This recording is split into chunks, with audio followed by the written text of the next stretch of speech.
Usually, once the draft is over, and free agency has commenced, there's not a lot to talk about when it comes to NHL offseason. But thanks to Evander Kane, in the world of all things NHL, lots of stories laced with controversy have been coming out of the woodwork. Now, not all of the allegations have been proven yet, so we can't say for sure if everything is true. But one thing is for certain, Kane has worn out his welcome in yet another locker room, as The Athletic recently revealed a bombshell. Therefore, in this video, we're going to go over some of the controversy on and off the ice that's taken place throughout Kane's career and try and rank him amongst other locker room cancers in order to see how he compares. And with that, better get that radiation going because we're going to measure the cancer.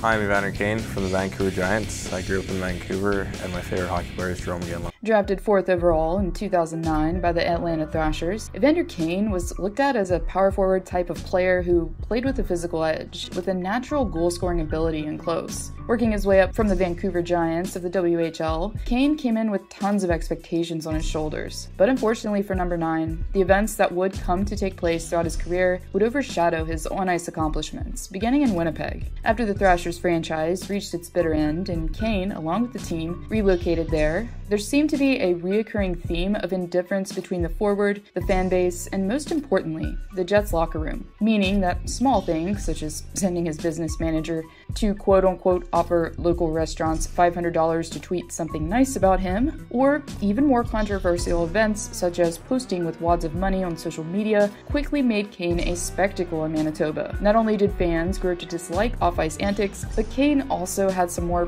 personal conflicts ongoing behind the scenes as well. Besides, the assault allegations, Kane seemed to possess a very carefree attitude when it came to the team structure, events, dress code, and meetings. Besides being benched and healthy scratched by his first coach in Winnipeg, Claude Noel, who went on to say later, quote, "Evander was a little bit of a challenge." For me, I wasn't happy with the way he started the game. You're either going to play or not. Figure it out.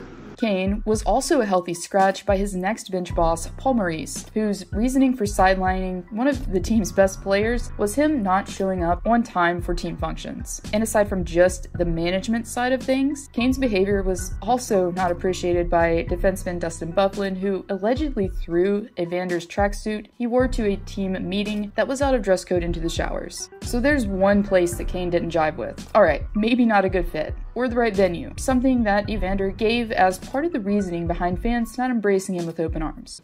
For me, it just wasn't the right setting, and I quickly realized that.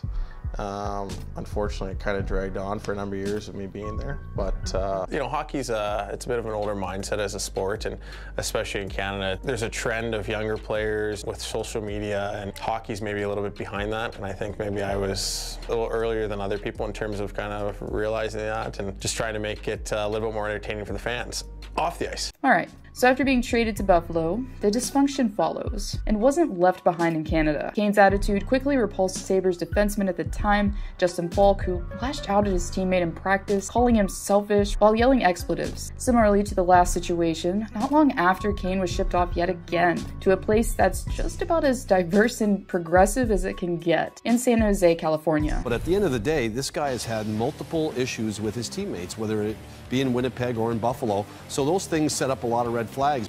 He fits great in the Western Conference.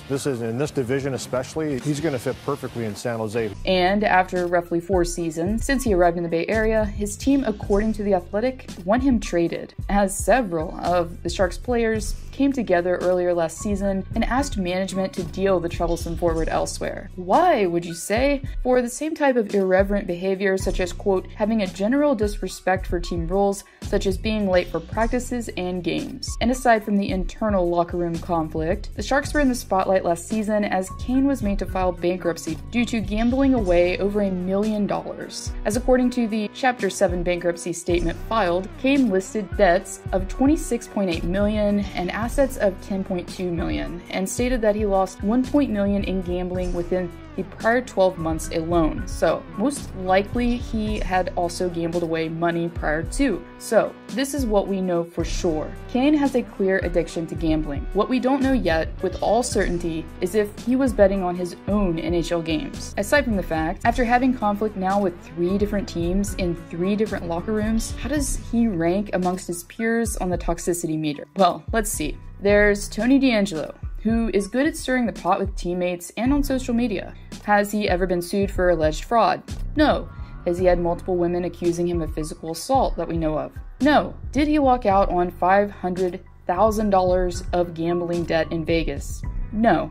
Despite D'Angelo's own inner turmoil, he's put the spotlight on his previous franchise for other reasons entirely. Still, not good ones, not ones that we're defending here, but different ones. So let's not forget, Kane, similarly to Tyler Seguin, also tweeted a homophobic remark on social media during his time in Winnipeg. So, he's not exactly an angel when it comes to that sort of thing either. Then there's PK Subban, who has a similar lengthy rap sheet of conflicts, along with a slew of fights with his own teammates during practices. Definitely not the biggest team player, but unlike Kane, Subban off the ice seems like a guy you would at least want to be around. At least ESPN thinks so. He's entertaining, has a personality, and does a lot of charity work. So he's got that going for him. Evander Kane, though, well, it's looking like he may be just the most toxic player to take to the ice since Sean Avery, given the amount of off-ice dysfunction that's seemingly found its way into newspapers, media outlets, and social media. Anyways, if you agree, be sure to leave a comment below, and if not,